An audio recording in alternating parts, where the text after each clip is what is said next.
शुभ संध्या। आज आमे जो ओडिया साहित्यर जो विभिन्न विकास विभिन्न जो विभाग रही विभाग विकास क्रम संपर्क रे आलोकपात करुथिले। सही क्रम रे आज आमे देखिबा जे ओडिया काव्य कवितार एक विकास क्रम तुमको मनरे सबु बेले प्रश्न उठुथिबो कविता कौन काव्य कौन। जने विशिष्ट व्यक्ति से कहिले जे मते जदि तमे काव्य कौन बोली पचारिबो ताहले मु कहि पारिबी नाही किंबा कविता कौन बोली पचारिबो ताहले मु कहि पारिबी नाही। जदि मते न पचारिबो ताहले मु कहि पारिबी। तेणु कविता एभली एक विभाग जहार सार्थक संज्ञा आज पर्यंत प्रदत्त नुहे। तेणु कविता किंबा आधुनिक कविता संपर्क रे विभिन्न व्यक्ति माने विभिन्न मत प्रदान करती जहाँ विशेष भाव रे काव्य किंबा कवितार एक उपादानगत स्वरूप को व्याख्या करिबा व्यतीत आउ किछि नुहे।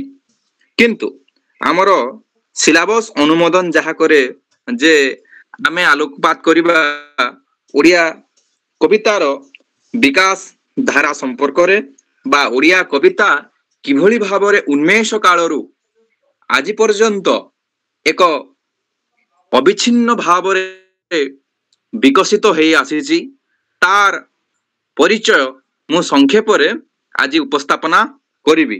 आशा करिबी तुम माने कलम खंडे एवं खाता खंडे धरिकी बस। जदि किछि गुरुत्वपूर्ण लागिला ताकू तमे टिपी रख।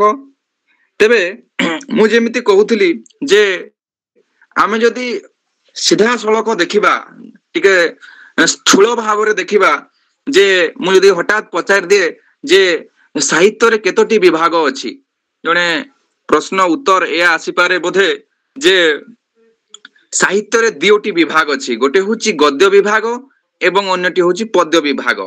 आमे एई पद्य कथा आलोचना करिबा जे विशेष भाव रे समग्र पृथ्वी साहित्य रे बा आमर भारतीय साहित्यिक परंपरा रे आमे देखिबा जे पद्य रचना होची सर्व प्राचीन।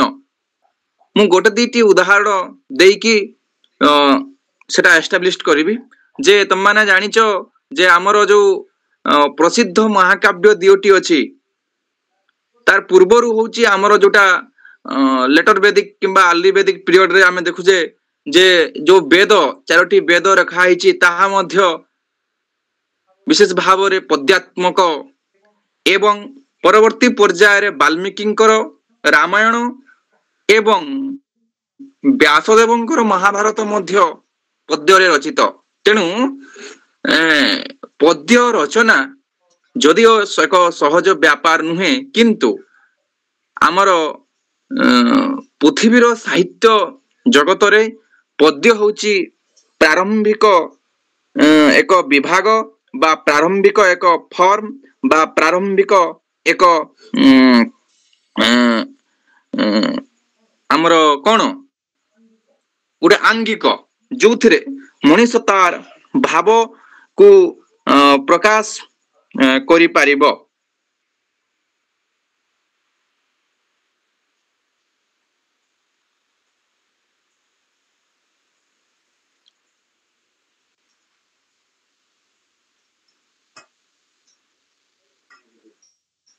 तेबे मु किछि कथा कहिली जे जहाँ संस्कृत साहित्यर कथा बा आम विश्व साहित्यर कथा कि भारतीय साहित्य संपर्क रे किछि सूचना देली। माने जानिथिबो जे सहस्र वर्ष पूर्वरु आमर एक समृद्ध ओडिया साहित्य परंपरा रहिछि। तार उन्मेष एवं बा से काव्य कवितार उन्मेष एवं एक विशेष भाव रे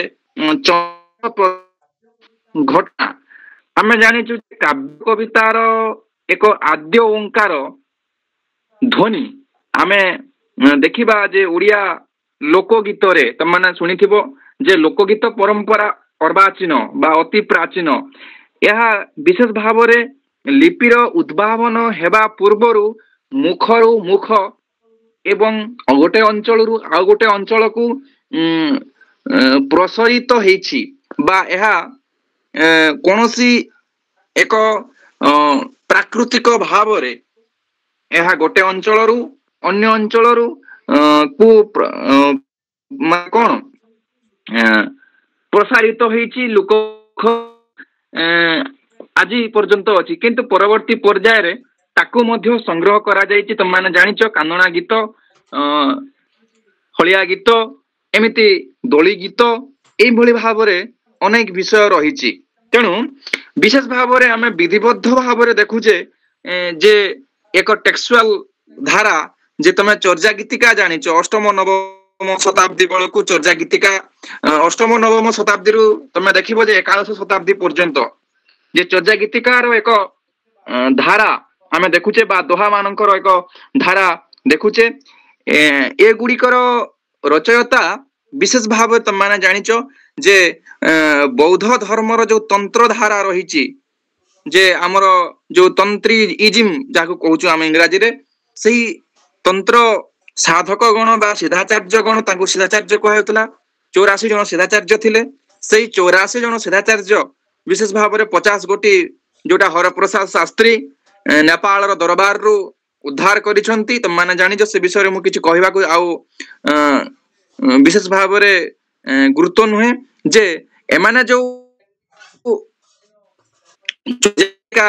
तत्कालीन समय रचना करथिले विशेष भाव रे एमाने त माने जानिथिबो जेतरे दुई तीनटी भाषा अछि जेमति हमर ओडिया बंगला एई भली किछि दुई तीनटी भाषा आसामी एई तीनोटी भाषार एक सम्मिश्रण बा अपभ्रंश रूप हेउची हमर चर्चा गीतिका तेणु ताकू कहउचंती जे पूर्व भारतर जो प्रचलित थिबा हमर जो तांत्रिक बौद्ध धर्मर दर्शन बहन करे एई चर्चा गीतिका एहा हमें देखुचे एहा पर ठारू हमें देखुची जे सावला साहित्य आरंभ पर्यंत बा एकादश शताब्दी रु पंचदश शताब्दी पर्यंत अर्थात ख्रीष्टीय 1200 शताब्दी रु 1200 शताब्दी आरंभ ठारू 1400 शताब्दी शेष पर्यंत ई जो किछि समय खंड रहिला ए समय खंड मध्य रे माने जानिचो जे किछि हमर ओडिया रे किछि कोन लेखा जायतिला शिलालेख रॉक एडिट बा रॉक आर्ट लेखा जायतिला किछि तालपत्र रे किछि लेखा जायतिला सेटा विशेष भाव तुम देखिचो जे पद्यात्मक ढंग रे किछि किछि जगह रे लेखा आइतला श्री गजपति गौड़ेश्वर नवकटी कन्नाट विराधिवर ई जो कलवर्गेश्वर ई जो उपाधि गुडा को लेखा जायतिला तमे द्वैभाषिक शिलालेख देखो किछि एमति जो किंबा जय विजय शिलालेख देखो ई जो शिलालेख गुडी करे मध्य आमे देखुचे एक पद्यात्मक शैली देखुचे जहा विशेष भाव रे मिश्र हेले मध्य आमे दाबी करि परिबा जे एक पद्यर छिटा ता भितरे रहिछि ना ओडिया साहित्य रे विशेष भाव रे ई समय को आमे ए जो समय खंड को आमे जो कहूचे 1200 शताब्दी 1400 शताब्दी मध्य रे आमे देखुचे जे नाथ धर्मर विशेष भाव रे किछि प्रख्यापक ग्रंथ केते खंड ए समय रे रचित बोली कहा जाउची किंतु से संपर्क रे विशेष भाव रे या सालादासंक पूर्ववर्ती रचना ना परवर्ती रचना से संपर्क रे हमकु मत व्यक्त बा सफिशिएंट कोन नाही प्रूफ नाही जे हमें ताको कहि परिबा किंतु किछि किछि जेमति गोरक्षनाथंकर किछि रहिछि मत्स्येंद्रनाथंकर सुसुवेद ए सब किछि किछि तमे देखुचो जे किछि किछि समय नाथ धर्म शैव धर्मर किछि किछि रचना रहुछि तापरे एक विधिबद्ध भाव रे एक परंपरा साहित्यिक परंपरा हमें देखुचे सावला दासंकर परे बा सावला दासंकर ठारू किंतु सावला दासंक पूर्वरु जे लिखित ए सब ग्रंथ होइथिला से संपर्क रे हमें किछि विशेष भाव रे कहि परिबा नाही तेनु विशेष भाव रे हमें धरुचे जे ଶାରଳା ଦାସଙ୍କ ପରବର୍ତ୍ତୀ ପର୍ଯ୍ୟାୟ ହେଉଛି ଓଡ଼ିଆ ସାହିତ୍ୟର ଆଦ୍ୟ ଓଙ୍କାର ବା ବିଶେଷ ଭାବରେ ଏକ ବିଧିବଦ୍ଧ ବା ଏକ ଶିଷ୍ଟ ସାହିତ୍ୟର ପରମ୍ପରା ଆରମ୍ଭ ହେଉଛି। କିନ୍ତୁ ତା ପୂର୍ବରୁ ଯୋଉ ବେସମେଣ୍ଟଟି ତିଆରି ହେଇଥିଲା ଲୋକ ସାହିତ୍ୟ ପରମ୍ପରା ଦେଇ ଚର୍ଯ୍ୟା ଗୀତିକା ପରମ୍ପରା ଦେଇ ଏହା ବିଶେଷ ଭାବରେ ପରବର୍ତ୍ତୀ ପଞ୍ଚସଖା ଶାରଳା ଏବଂ ମଧ୍ୟକାଳୀନ ଓଡ଼ିଆ ସାହିତ୍ୟକୁ ବିଶେଷ ଭାବରେ ରୁଦ୍ଧିମନ୍ତ କରିଛି। ତେବେ ଖ୍ରୀଷ୍ଟୀୟ 1500 ଶତାବ୍ଦୀର ଓଡ଼ିଆ ସାହିତ୍ୟର ଇତିହାସରେ ଏକ ବିଶେଷ ଭାବରେ ଏକ ସ୍ମରଣୀୟ କାଳଖଣ୍ଡ। ଏହି କାଳଖଣ୍ଡ ଏହି ସମୟରେ ଆମେ ଦେଖୁଛେ ଓଡ଼ିଆ ସାହିତ୍ୟର ବିଶେଷ ଭାବରେ ଯାହାକୁ କହୁଛୁ ଆମେ ଆଦିକବି ଶାରଳା ଦାସଙ୍କର ଆବିର୍ଭାବ ଏବଂ ଶାରଳା ଦାସଙ୍କର ଯୋଉ ପୂର୍ବରୁ ଓଡ଼ିଆ ସାହିତ୍ୟ ଯୋଉ ଗୁଣାତ୍ମକ ଦୃଷ୍ଟିରୁ ବିଶେଷ ଭାବରେ ଉଲ୍ଲେଖନୀୟ ସ୍ଥାନ ଅଧିକାର କରି ପାରି ନଥିଲା ଯେ ଆମେ ତାକୁ ଦାବି କରି କହିପାରିବାନି ଯେ ଆମର ସାହିତ୍ୟ ଯାହା ବିଶେଷ ଭାବରେ ଚର୍ଯ୍ୟା ଗୀତିକାରେ ଥିଲା ଶିଳାଲେଖରେ ଥିଲା କିନ୍ତୁ ଆମେ ତାକୁ ଆମର ପର୍ଯ୍ୟାୟ ବାଛି କରିପାରିବା କିନ୍ତୁ ବିଶେଷ ଭାବରେ ଏକ ବିଧିବଦ୍ଧ ଏକ ଟ୍ରାଡିସନାଲି ଏକ ପରମ୍ପରା ଦୃଷ୍ଟିରୁ ସେଭଳି କିଛି ରଚନା ଆଖି ଦୃଷ୍ଟିଆ ରଚନା ଆମେ ତାକୁ ନାହିଁ। ପରବର୍ତ୍ତୀ ପର୍ଯ୍ୟାୟରେ ଶାରଳା ଦାସଙ୍କଠୁ ଆମେ ଦେଖୁଛେ ଏବଂ এই ଶାରଳା ଦାସଙ୍କର ଯୋଉ ରଚନା ସେ ଲେଖିଲେ ଯାହା ବିଶେଷ ଭାବରେ ତମେ ଜାଣିଛ ଯେ ସଂସ୍କୃତର କିଛି ଅନୁବାଦ ବା କିଛି ଅନୁସରଣ କରିକି ସେ ରଚନା କରିଛନ୍ତି। ତାଙ୍କର ପ୍ରାୟ ରଚନା ସେ ହେଉଛି ମହାଭାରତ ଚଣ୍ଡୀ ପୁରାଣ ବିଲଙ୍କା ରାମାୟଣ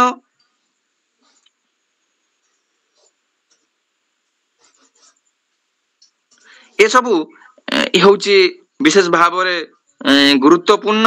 ଯେମିତି ବିଲଙ୍କା ରାମାୟଣ ମୁଁ କହିଲି ଏ ଗୁଡ଼ିକ ବିଶେଷ ଭାବରେ ଏକ ବାଟ ଦେଖେଇଥିଲା ଏକ ମାର୍ଗ ଦେଖେଇଥିଲା ଓଡ଼ିଆ ସାହିତ୍ୟକୁ ଏକ ସାର୍ଥକତା ପ୍ରଦାନ କରିଥିଲା ଯେ ମହାଭାରତ ଭଳିଆ ଗୋଟେ 18 ଖଣ୍ଡ ଗ୍ରନ୍ଥ ଏକ ବିଶିଷ୍ଟ ଗ୍ରନ୍ଥ ବିଶେଷ କଳବର ଥିବା ଗ୍ରନ୍ଥ ଭାରତ ସାହିତ୍ୟରେ ଆମେ ଦେଖୁ ନାହିଁ। ତମମାନେ ଜାଣିଥିବ ନିଶ୍ଚୟ ଭାବରେ ବଙ୍ଗଳା ସାହିତ୍ୟ କିମ୍ବା ମରାଠୀ ସାହିତ୍ୟ କିମ୍ବା ଯୋଉଟା ଆସାମୀ ସାହିତ୍ୟ ସେମାନେ ଭାଗବତ ଭଳିଆ ରଚନା କିମ୍ବା ମହାଭାରତ ଭଳିଆ ରଚନା ଜଣେ ବ୍ୟକ୍ତି କରିନାହାନ୍ତି। ତେଣୁ ବିଶେଷ ଭାବରେ ଆମ ଓଡ଼ିଆ ସାହିତ୍ୟ ଆମର ଯୋଉ ସମସାମୟିକ ପ୍ରାନ୍ତୀୟ ସାହିତ୍ୟ ଥିଲେ ବଙ୍ଗଳା ହିନ୍ଦୀ ଓଡ଼ିଆ ଏମାନଙ୍କ ମରାଠୀ ତାମିଲ ତେଲୁଗୁ ଏମାନଙ୍କ ଠାରୁ ବେଶ ସମୃଦ୍ଧ।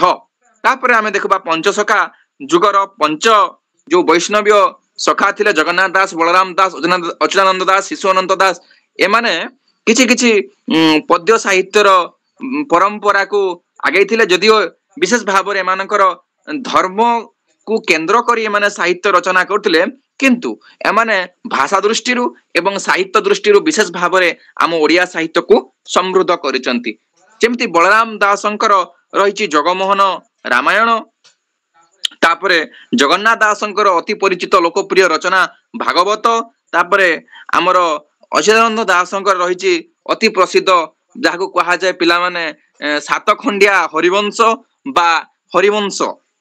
ଏହା ବ୍ୟତୀତ ଆମେ ଦେଖୁଛେ ଯେ ଏ ଯୁଗରେ ପୁରାଣ କାବ୍ୟ କବିତା ଜଣାଣ ମାଳିକା ଗୀତା ଆଦି ବହୁ ଗ୍ରନ୍ଥ ରଚିତ ହୋଇ ଓଡ଼ିଆ ସାହିତ୍ୟକୁ ବିଶେଷ ଭାବରେ ସମୃଦ୍ଧ କରିଥିଲା। ଏହି ଯୁଗର ଦ୍ୱିତୀୟାର୍ଦ୍ଧରେ ସେକେଣ୍ଡ ଫେଜରେ ଆମେ ଦେଖୁଛେ କେତେକ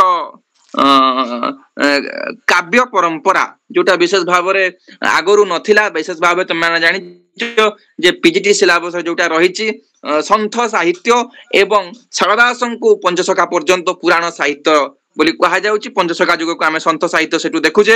ତେଣୁ ଏଇ ଯୋଉ ଦ୍ୱିତୀୟାର୍ଦ୍ଧରେ ବା ପଞ୍ଚସଖା ଯୁଗର ଦ୍ୱିତୀୟାର୍ଦ୍ଧରେ ଆମେ ଦେଖୁଛେ ବା ଯାହାକୁ ଆମେ କହୁଛେ ପ୍ରାଗରୀତି କାବ୍ୟଧାରା ବୋଲି ତମର ଅଛି। ଏହି ପ୍ରାଗରୀତି କାବ୍ୟଧାରା ବିଶେଷ ଭାବରେ ତମାନେ ଜାଣିଛ ଯେ ଏହି ଯୁଗର ଆମେ ଦ୍ୱିତୀୟାର୍ଦ୍ଧରେ କାବ୍ୟକାର ବିଶେଷ ଭାବରେ ସଂସ୍କୃତ ସାହିତ୍ୟର ଆଳଙ୍କାରିକ କାବ୍ୟ କଳା ଓ ଶାରଳା ଏବଂ ପଞ୍ଚସଖାଙ୍କର ଯୋଉ ପୌରାଣିକ ଉପାଖ୍ୟାନର ସମ୍ମିଶ୍ରଣରେ ଏକ ନୂତନ କାବ୍ୟଧାରା ଏମାନେ ସୃଷ୍ଟି କଲେ। ଏ ସମୟର ଜଣେ ବିଶିଷ୍ଟ ବା ଜଣେ କାବ୍ୟକାର ହଉଛନ୍ତି ଅର୍ଜୁନ ଦାସଙ୍କର ରହିଛି ପିଲାମାନେ ରାମ ବିଭା ରାଇଟ୍ ଡାଉନ୍ ରାମ ବିଭା ଅର୍ଜୁନ ଦାସଙ୍କର କଳ୍ପଲତା ଠାରୁ ବିଶେଷ ଭାବରେ ଯଥାକ୍ରମେ ଓଡ଼ିଆ ପୌରାଣିକ କାବ୍ୟ ଏବଂ ଓଡ଼ିଆ କାଳ୍ପନିକ କାବ୍ୟ ରଚନାର ପରମ୍ପରା आमे एठू आरंभ हबार देखुचंती तांको सहित आउ किछि किछि जो माने ए समय को बा तांकर समसामयिक थिले सेमानक भितरे हेले नरसिंह सेणंकर पिला माने परिमला तापरे गोपकेली परिमला गोपपेली राउट डाउन स्पीड स्पीड टिके लेखो सर आउ टिके कोइबे अच्छा ठीक अछि ए समयर अर्जुन दासंक परे बा तांकर समसामयिक आउ किछि जण प्राकृतिक काव्यधारा संपर्क रे ओडिया काव्य परंपरा को मु तुमको कह दोछि जे ए समय रे विशेष भाव रे कवि हमर पंचसखा पर्यंत आमर संत साहित्य थिला बा जहाकू तंत्र मंत्र को रचना करा जाउतला सृष्टि तत्व संपर्क रे कहा जाउतला पृथ्वी तत्व संपर्क रे कहा जाउतला किंतु पंचसखा समय रो द्वितीयार्ध रे आमे देखुचे कोन ना एमती एक धारा देखुचे जोटा संस्कृत काव्य परंपरा को आराम माने अनुसरण करिछि तसहित जाहु कहा जाय इंग्लिश रे ऑनरेट बा अलंकारिक ऑनरेट एवं आउ गोटे हमर जो पुराणिक काव्य रहिछि ए दुईटी धारा ए समय रे चलला जेमती नरसिंह सेणंकर परिमला गोप केली दामोदर दासंकर रसकुल्या चौतीसा बृंदावन दासंकर गीत गंभीर अनुवाद रसबारिधि काव्य कपिलेश्वर दासंकर कपट केली पार्थश्री चंदनंकर कलावती विष्णु दासंकर प्रेम लोचना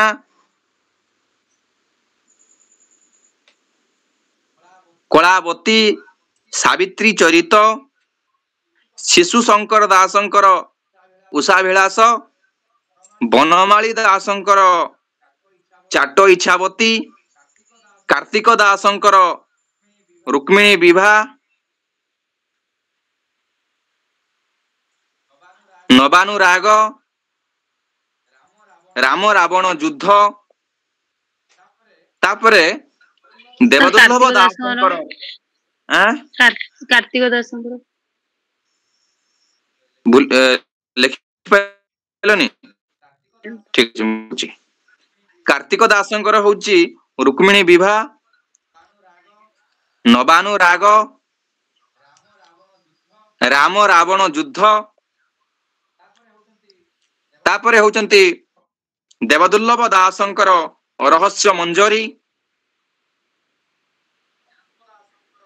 चांद दासंकर गोपी चंदन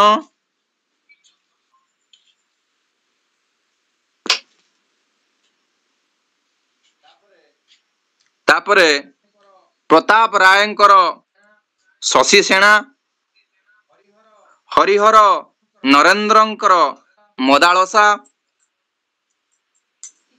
ए प्रमुख कविगण एवं एमाने एई समय को विशेष भाव रे काव्य परंपरार एक विकास धारा सृष्टि करथिले तापर देखिबा रीतियोग्य कवि गण विशेष भाव रे संस्कृत ऑर्नेट बा अलंकारिक ओ विशेष भाव रे शब्दर काठिन्य बा शब्द गौरव एवं अर्थ गौरव भली जो शाब्दिक खेल को से माने विशेष भाव रे प्रखर करथिले एवं काव्यकार मानकर विशेष भाव रे एहा थिला काव्य दर्शन एक अनुसरण दिग काव्य साहित्यर सृष्टि करिथिले ए समर जो कविगण विशेष भाव रे ताहा संस्कृत काव्यादर्श को अनुसरण करिकी जोड़ा थिला आदो नमस्क्रिया जो अछि सेही धारा को से माने विशेष भाव रे गुरुत्व देइथिले से माने बेले बेले तमाने देखिबो जे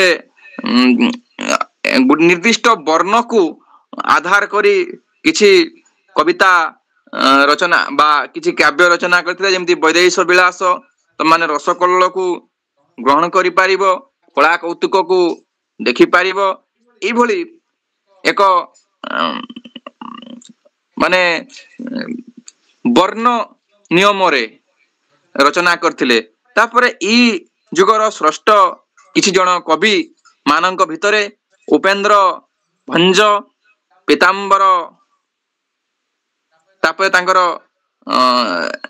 जो पितामह धनंजय भंजंकर इच्छावती अनंग रेखा तापरे त्रिपुर मोहिनी मदन मंजरी रघुनाथ विलास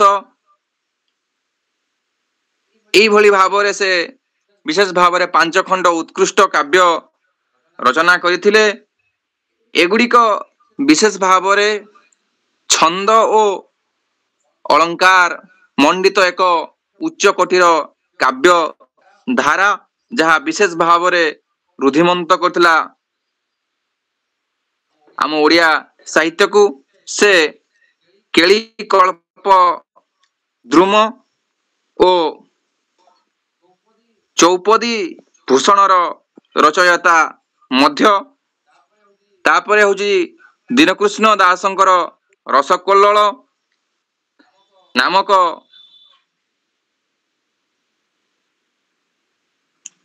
श्रीराधा कृष्ण ओ गोपी कृष्ण लीला आधारित काव्यर रचयिता। विशेष भाव में मुझे जेमती कहूली जे क अक्षर नियम रे एहा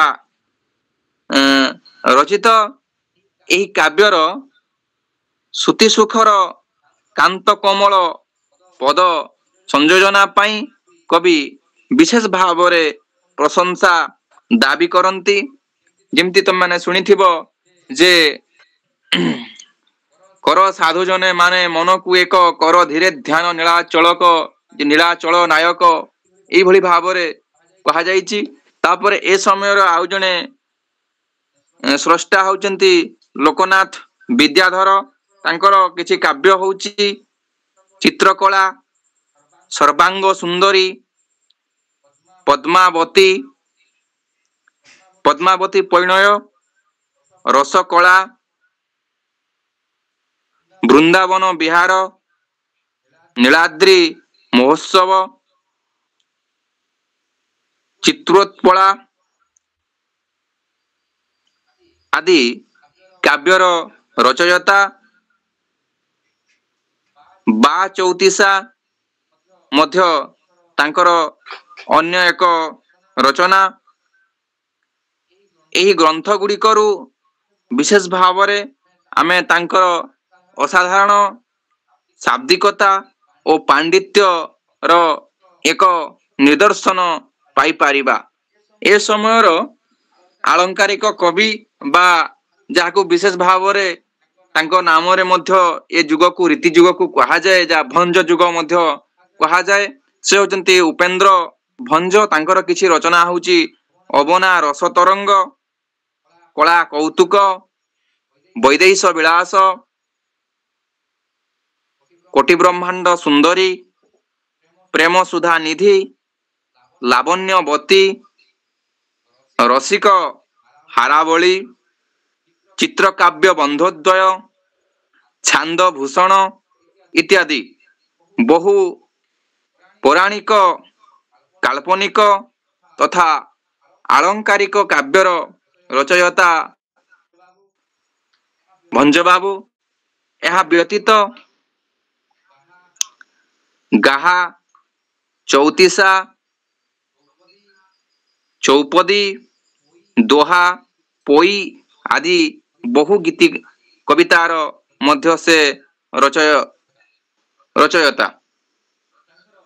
तांकर बहु कृति वास्तविक विस्मयजनक एवं एथिपाई से कवि सम्राट भावरे आम गहन रे परिचित। तापरे ए समय आउ जने काव्य स्रष्टा होचंती विश्वनाथ खुंटिया तांकर होची विचित्र रामायण नामक एक विचित्र काव्य रहिछि। ଏହାର ଛତ୍ରେ ଛତ୍ରେ ଆମେ ଦେଖିବା ଏକ କୋମଳ ଏବଂ ନିର୍ମଳ କବିତ୍ୱର ଏକ ଦୃଷ୍ଟି। ତାପରେ ହଉଛି ଭୂପତି ପଣ୍ଡିତଙ୍କର କିଛି ରଚନା, ପ୍ରେମ ପଞ୍ଚାମୃତ,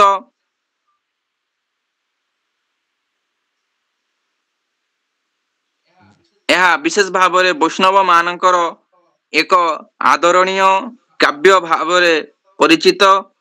ତାପରେ ଏ ସମୟର ଆଉ ଜଣେ ରଚୟିତା ହଉଛନ୍ତି ନୀଳାମ୍ବର ଦାସ। ତାଙ୍କର ହଉଛି ପଦ୍ମ ପୁରାଣ, ଜୈମିନୀ ଭାରତ ଇତ୍ୟାଦି କେତୋଟି ପୌରାଣିକ କାବ୍ୟର ରଚନାକାର। କବି ବିଶେଷ ଭାବରେ ଓଡ଼ିଆ ପୁରାଣ ସାହିତ୍ୟକୁ ସମୃଦ୍ଧ କରି ଯାଇଛନ୍ତି। ତାପରେ ଆଉ ଜଣେ ଏ ସମୟର ପ୍ରତିଷ୍ଠିତ କାବ୍ୟକାର ହଉଛନ୍ତି ପୁରୁଷୋତ୍ତମ ଦାସ। ତାଙ୍କର ହଉଛି କାଞ୍ଚି କାବେରୀ ବିଶେଷ ଭାବରେ ଏକ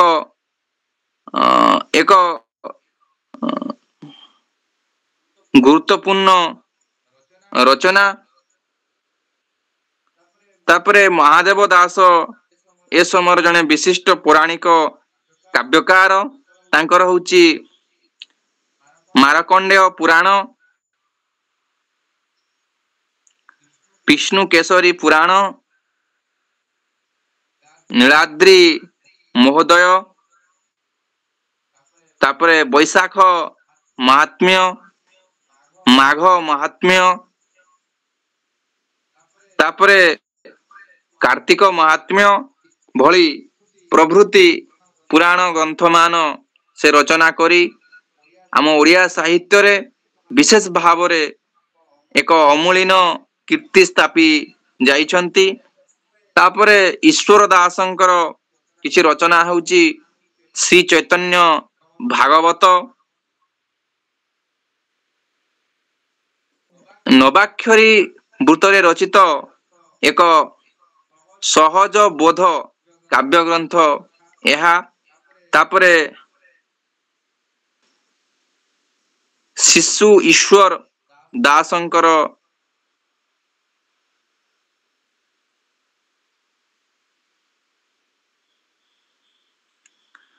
କିଛି କବିତା ବା କିଛି କାବ୍ୟ ରହିଛି, ଯେମିତି ନଳ ଚରିତ।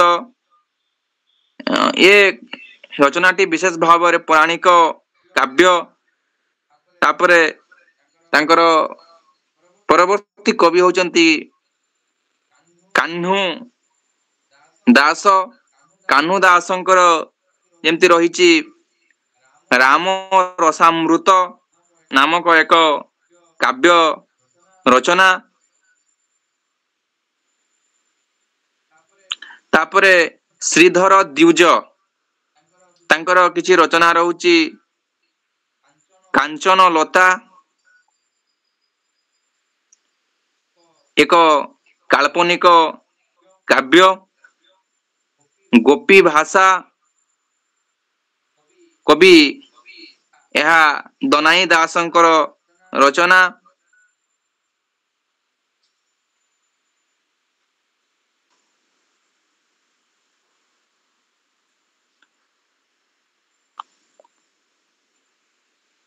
ତାପରେ ସାନ କନଡ଼ା ଚୌତିସା, ବଡ଼ କନଡ଼ା ନାମକ କେତୋଟି ଚୌତିସା ମଧ୍ୟ ରଚନା କରିଥିଲେ।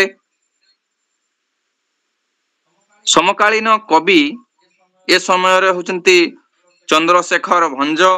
ତାଙ୍କର କିଛି ରଚନା ହଉଛି ପ୍ରେମ ମଞ୍ଜରୀ, କାଳ୍ପନିକ କାବ୍ୟ ଏହା। ତାପରେ ରଘୁନାଥ ଭଞ୍ଜଙ୍କର ରହୁଛି ରସଲହରୀ, ଏକ କାବ୍ୟ।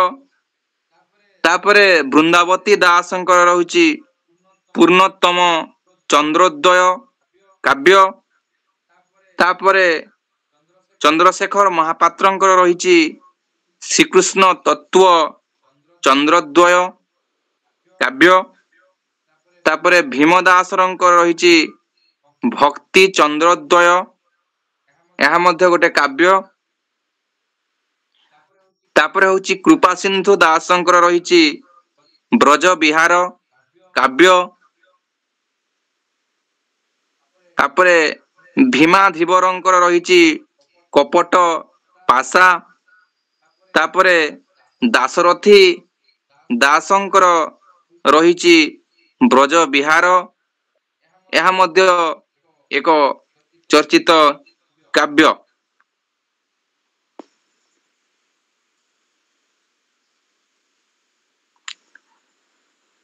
यहाँ परे देखिबा आमे स्वानंद कवि सूर्य ब्रह्मा विशेष भाव रे बहुशास्त्र दर्शितर परिचय दैचंती। संस्कृत साहित्य रे तांकर अगाध पांडित्य थिबा कथा आमे जानिबा को पाऊ। से लिखिचंती जे ललित लोचना, मोहन कल्पलता, जुगल रसामृत, जुगल रसामृत लहरी, जुगल रसामृत भौरी आ गोटे तांकर काव्य, प्रेम तरंगिणी, प्रेम कोल्लोल प्रेम कल्पलता इत्यादि बहु काव्यर से मध्य जने प्रसिद्ध काव्यकार। तापरे भक्तचरण दासंकर रहिछि चर्चित काव्य मथुरा मंगल।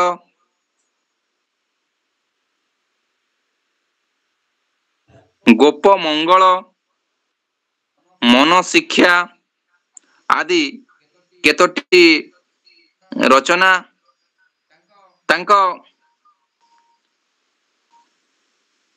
कला कलेबर चौतीसा ओ आउ गोटे चर्चित रचना होची मनोबोध चौतीसा। ए दुईटी विशेष भाव रे ओडिशार पुरपल्ली रे बहु चर्चित। तापरे ब्रजनाथ बड़जेना जहाकू आमे जानिचे जे से चतुर विनोदर रचयिता बोली, किंतु ऋतु जुगर आमर रीति जुगर जने श्रेष्ठ कवि केली कला निधि विदेश अनुचिंता अंबिका विलास श्याम रासोत्सव समर तरंग यह पिला माने एक समर काव्य आदि माने युद्ध काव्य युद्ध संपर्क रे कहा जायछि। तांकर केतोटी पांडित्यपूर्ण काव्य जहा तांकर बहुशास्त्र दर्शितार परिचय प्रदान करे। यह व्यतीत से मुझे कहूली जे बहु क्षुद्र गल्प कविता बली भजन जनाण भली विषय संपर्क रे बा विभाग रे तांकर पारदर्शिता रहिछि। तापरे पीताम्बर दासंकर किछि रचना जेमती नृसिंह पुराण भली एक प्रकांड ग्रंथ बा एक बड़ कलेबर थिबा ग्रंथ तांकर रहिछि।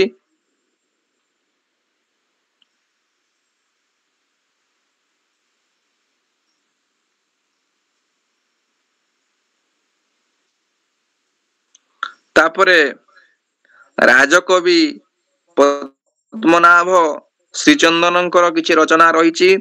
तांकर होछि शशि रेखा नामक एक काल्पनिक काव्य रसे जने स्रष्टा। यार कथावस्तु विशेष भाव रे सुंदर उपमायुक्त ओ सरस पद्य विन्यास रो एक पारिवेशिक विषय वस्तु एथिरे संगठित हेछि। तापरे रामदासंकर किछि रचना हला ଦାଢ୍ୟତା ଭକ୍ତି ରସାମୃତ। ଏହା ଓଡ଼ିଶାର ସାଧାରଣ ଜନତାଙ୍କ ଦ୍ୱାରା ଏକ ଅତି ପରିଚିତ ଗ୍ରନ୍ଥ। ତାପରେ ମହିମଣ୍ଡଳ ଗୀତାର ପ୍ରଣେତା ହେଉଛନ୍ତି ଆମର ଅରକ୍ଷିତ ଦାସ। ରାଜପୁତ୍ର ଥିଲେ ଓ ପରେ ସେ ସନ୍ନ୍ୟାସୀ ଭାବରେ ନିଜକୁ ପରିଚିତ କରିଥିଲେ। ଏହି ଯେଉଁ ଗ୍ରନ୍ଥ ପାଇଁ ସେ ବିଶେଷ ଭାବରେ ବ୍ରହ୍ମବାଦ ଉପରେ ପ୍ରତିଷ୍ଠିତ ଏକ ତତ୍ତ୍ୱପୂର୍ଣ୍ଣ ଗ୍ରନ୍ଥ ଭାବରେ ଉପସ୍ଥାପିତ କରିଛନ୍ତି। ତାପରେ ବନମାଳୀ ଦାସ ସୁଚିତ୍ର ରାମାୟଣ ତାଙ୍କର ନାମକ ଏକ ଗ୍ରନ୍ଥ ରଚନା ଥିବାର ଆମେ ପାଇବା ପରିଚୟ ପାଇବା। ତ୍ରିପୁରାରୀ ଦାସଙ୍କର ରହିଛି ରାମକୃଷ୍ଣ କେଲିକୋଲ୍ଲୋଳ। ତ୍ରିପୁରାରୀ ଦାସଙ୍କର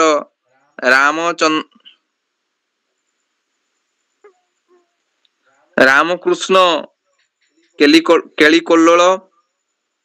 এই କାବ୍ୟଟି ବିଶେଷ ଭାବରେ ଆମେ ଯଦି ଦେଖିବା ତାହେଲେ ବିଭିନ୍ନ ଅଳଙ୍କାରର ଏକ ସମାବେଶରେ ଏହା ବିଶେଷ ଭାବରେ ଅତି ରମ୍ୟ ଏବଂ ଚମତ୍କାରିତା ଆମେ ପାଇବା। ତାପରେ ଯାହାକୁ କୁହାଯାଏ ଯେ ଏ ସମୟର ଜଣେ ପ୍ରତିଷ୍ଠିତ କବି, ଯେ ତମାନେ ଏ ପଦଟି ନିଶ୍ଚୟ ଶୁଣିଥିବ, ଅପ୍ରାକୃତ ପ୍ରେମ ମୂର୍ତ୍ତି ଜୟ ରାଧା ହରି ଅବ୍ୟକ୍ତ ଲୀଳାକୁ ବ୍ୟକ୍ତ କର ଅବତରୀ। ଏ ଯୋଉ ପ୍ରସିଦ୍ଧ ପଙ୍କ୍ତି ପାଇଁ ଅଭିମନ୍ୟୁ ସାମନ୍ତ ସିଂହାର ପୁରପଲ୍ଲୀରେ ପରିଚିତ। ତାଙ୍କର କିଛି କାବ୍ୟ ଯାହା ବିଶେଷ ଭାବରେ ପରିଚିତ। ତାଙ୍କ ଆମେ ଦେଖିବା ଯେ ସେ ବିଶେଷ ଭାବରେ ବାଲ୍ୟ କାଳରୁ ଏ ଯୋଉ କବିତ୍ୱ ରୂପକ କଳାକୁ ସେ ଗ୍ରହଣ କରିଥିଲେ। ତାଙ୍କର ପ୍ରେମ ଚିନ୍ତାମଣି, ପ୍ରେମ କଳା, ରସବତୀ, ତାପରେ ସୁଲକ୍ଷଣା, ବିଦଗ୍ଧ ଚିନ୍ତାମଣି ଇତ୍ୟାଦି କେତୋଟି କାବ୍ୟର ସେ ସ୍ରଷ୍ଟା। ତାଙ୍କର ବହୁ ପ୍ରସିଦ୍ଧ କାବ୍ୟ ହଉଛି, ମୁଁ ଯେମିତି କହୁଥିଲି ଯେ ବିଦଗ୍ଧ ଚିନ୍ତାମଣି। ଏକାଧାରରେ ସେ ଜଣେ ଉପମା ଏବଂ ଅର୍ଥ ଗୌରବ ଏବଂ ପଦଲାଳିତ୍ୟରେ ଏହି କାବ୍ୟଟି ପିଲାମାନେ ସେ ସମୃଦ୍ଧ କରିଛନ୍ତି। ତମାନେ ଶୁଣିଥିବ ଯେ ଯେମିତି ଉପମା ଭାମସ୍ୟ ଏମିତି ଯୋଉ ରହିଛି ସଂସ୍କୃତରେ, ସେଭଳି ଭାବରେ ଆମର ଓଡ଼ିଆ ସାହିତ୍ୟରେ ମଧ୍ୟ ରୀତି ସାହିତ୍ୟର ତିନି ଜଣ କବିଙ୍କୁ ନେଇକି ଗୋଟେ ସୁନ୍ଦର କଥା କୁହାଯାଇଛି ବା ତାଙ୍କ ସାହିତ୍ୟର ବୈଶିଷ୍ଟ୍ୟକୁ ନେଇକି କୁହାଯାଇଛି। ଉପମା ଭଞ୍ଜ ବୀରସ୍ୟ ତସ୍ୟୈବ ଚାର୍ଥ ଗୌରବ କଲ୍ଲୋଳେ ପଦଲାଳିତ୍ୟ ସନ୍ତି ଚିନ୍ତା ମଣୌତ୍ରୟ। ଅର୍ଥାତ୍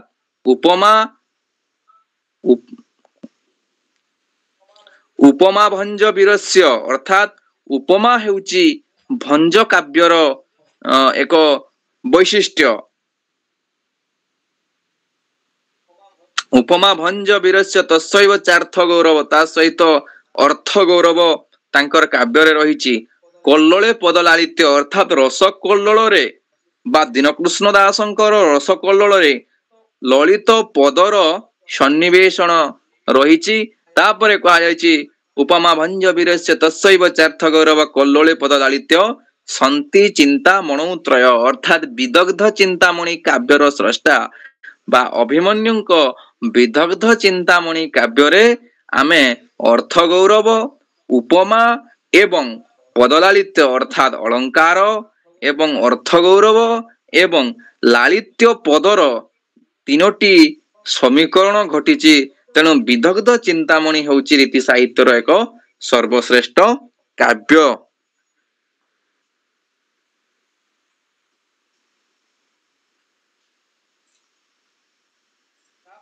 ତାପରେ ତାପରେ ନିଶଙ୍କ ରାୟରାଣୀଙ୍କର ଦ୍ୱାରା ରଚିତ ପଦ୍ମାବତୀ ଅଭିଳାଷ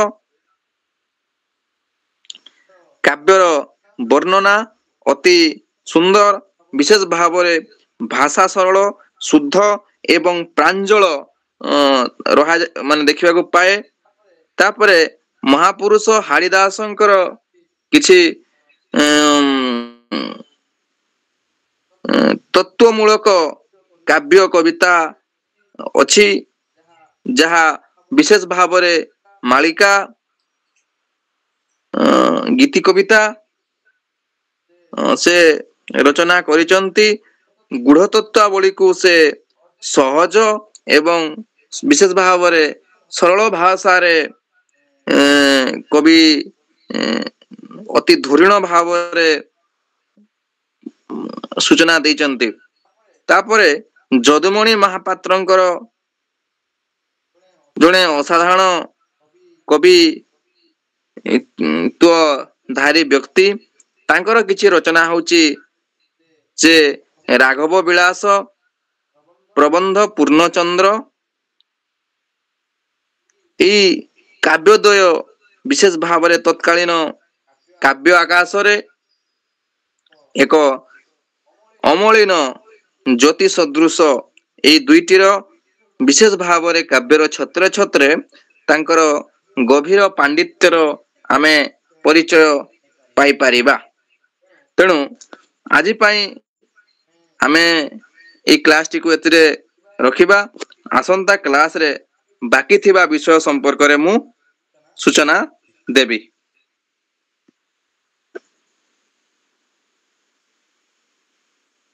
ଠିକ ଅଛି।